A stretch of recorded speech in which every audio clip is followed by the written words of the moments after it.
HIV and acquired immunodeficiency syndrome are not the same because everyone who has AIDS has been infected with HIV, but everyone with HIV does not have AIDS. What is HIV and AIDS? Ms. De La Cruz, please tell us what is the definition. HIV goes to human immunodeficiency virus.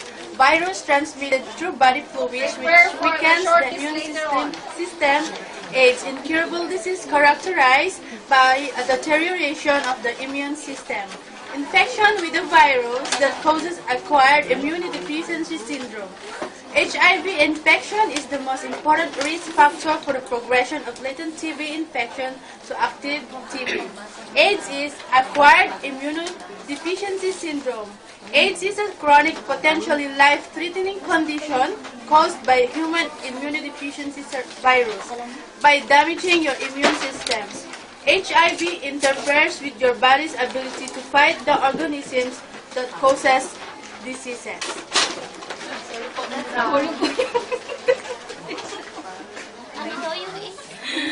Okay, HIV is transmitted primarily via unprotected sexual intercourse, contaminated with blood transfusion, hypodermic needles, delivery, or mother-to-child during pregnancy. Okay, there is a symptoms and signs of diseases. Miss Celeste, what is the symptom and signs? Where are you? Symptoms and signs. There are 3 stages of symptoms and signs of HIV/AIDS. The stages of HIV infection are: number 1, acute infection, also known as the primary infection. Number 2, latency. Number 3, AIDS. Acute infection lasts for several weeks and may include symptoms such as fever, swollen, lymph nodes, inflammation of throat, rash, muscle pain, malaise in mouth and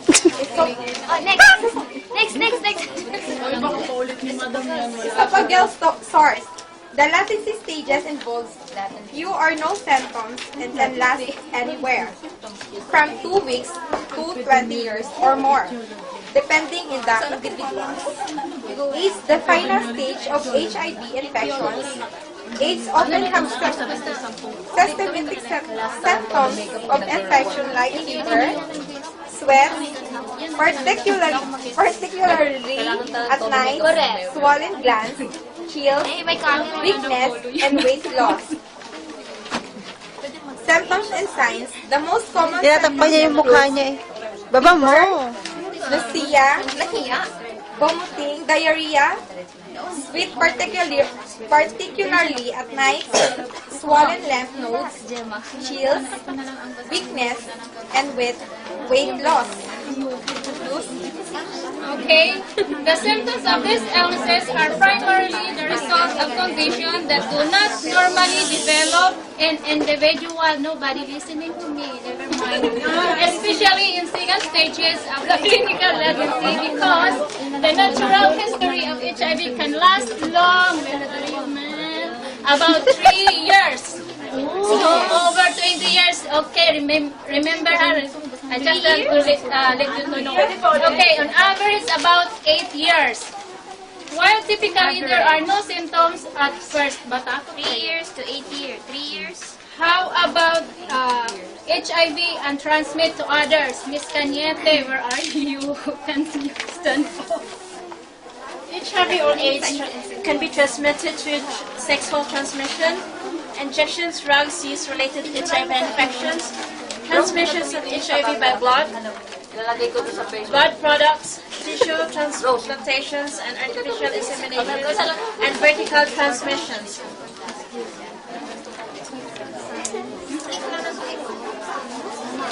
So yun sa atin, ito na lang ginawa ko. Next. Pero wala yung picture eh. Pwede no? Uy, may quiz. Okay, May quiz.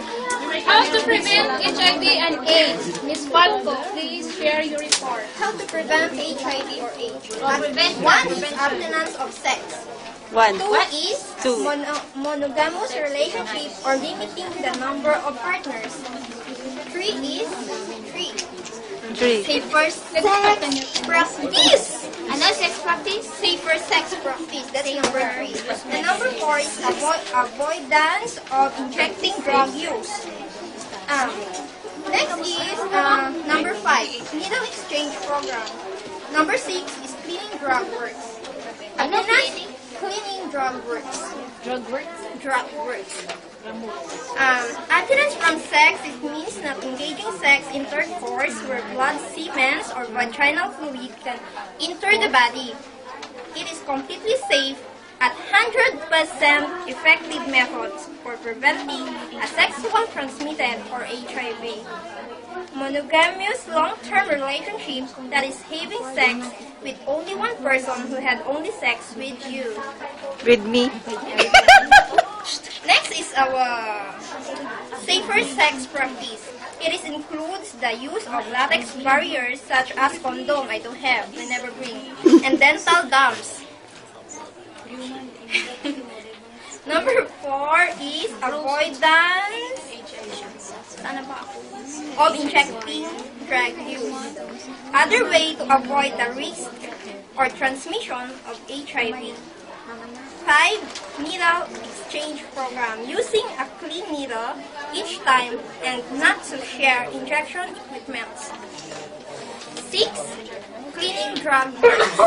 With full strength, bleach and clean water has been recommended to kill HIV in syringe or needles. That's all. Thank you. May naintindihan kayo? Okay, I will repeat. For those don't never understand what she said, okay, how to prevent HIV and AIDS. Use condom. Okay, this is the first. Use condom. Condom for what? Okay, don't share a needle or syringes. Don't share toothbrush or razors. If you will share a resource, a syringe, toothbrush, the blood from one person who infected of HIV will be deposited to the resort, toothbrush, and syringe, and it enters the bloodstream of another person. Okay. How about the history? Mr. Delmar. Their son. Sorry. Okay, the history of HIV. I don't know kung tama ito. Since HIV was first identified in 1983, the researchers have worked to pinpoint the origin of virus. The most commonly accepted theory is that HIV came from simian monkey virus that spread to human in Africa during the 1930s and 1940s. The transmission of HIV has been driven by multiple changes in migration, housing, travel, sexual practices, drug use, war, and economics that have affected both Africa and the entire world since 1940. AIDS was first recognized in the United States in 1981. Since then, the number of AIDS cases has continued to increase both in the United States and in other countries. In 1983, the virus that we know now to be HIV was identified as the cause of AIDS. Oh, yan. Okay, what can you do if the test shows that you have HIV? Human. Okay, evaluation, Miss Evangelista. What can you do for HIV or AIDS victim? If you learn that you are HIV positive, you can take steps before symptoms appear to access treatment, care and support, thereby potentially prolonging your life and preventing health complications for many years. If you know that are infected, you take precautions to prevent the spread to others. In addition, an antiretroviral treatment, people with HIV often needs counseling and social support, access to good nutrition, safe water and basic hygiene can also help an HIV-affected person maintain a high quality of life. Thing to do to keep healthy for HIV/AIDS victims. Follow your doctor instruction. Keep your appointment. Your doctor may prescribe medicine for you. Take the medicine just the way she or he tell you to, because taking only some of your medicines give your HIV infections more chance to grow. Get immunization shot to prevent infections such as pneumonia and flu. Your doctor will tell you when to get their shot.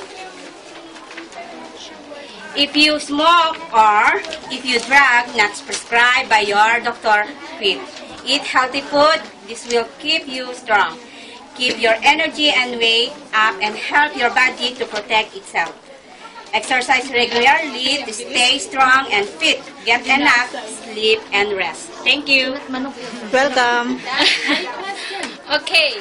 Although HIV is a very serious infection, many people with HIV and AIDS are living longer, healthier lives today. It is because of a new effective treatments. It is very important to make sure you have a doctor who knows how to treat HIV. If you don't know doctor to use, talk with a healthcare professional or trained HIV counselor.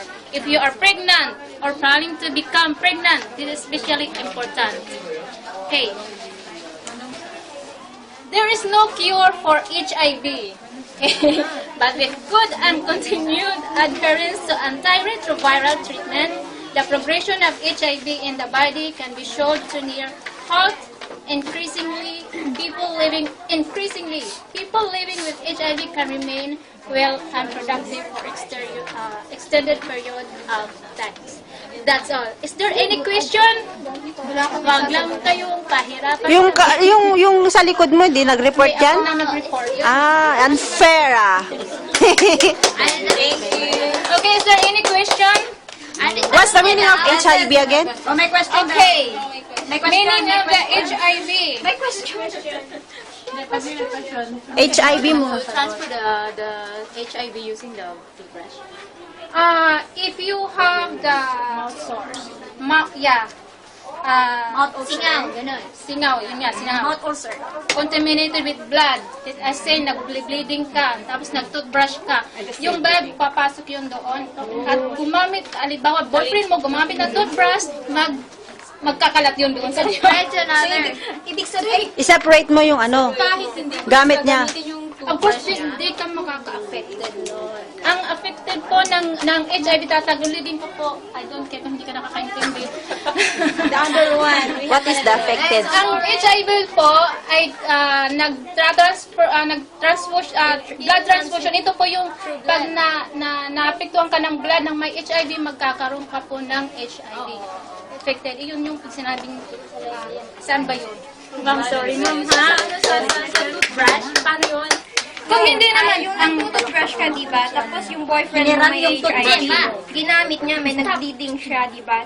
Hindi siya nag-sterilize, hindi mo siya na-sterilize, binanlawan lang. Tapos ginamit mo, tapos may singaw ka doon. Eh, di pumasok doon. Eh kung na-miss niya yung boyfriend niya may HIV, Okay. naghalikan sila. I just want to make clear, okay? Kung na-miss daw, ma'am, yung boyfriend na may HIV, kung naghalikan daw sila. Okay. Nasabit siya sa boyfriend. Nasabik.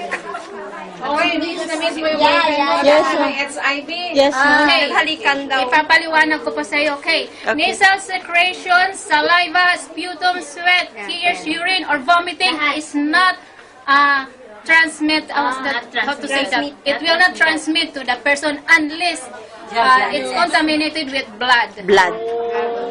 Except saliva. How about if the mother's AIDS, then the baby? Yes, it will transmit. The baby having a baby or delivery, breastfeeding or what, it will transmit to the babies. But what can cure? Ako din. Why is it that the pregnant woman, the baby can be transmitted Because as of the AIDS? blood. What is in the blood? Paano? Explain.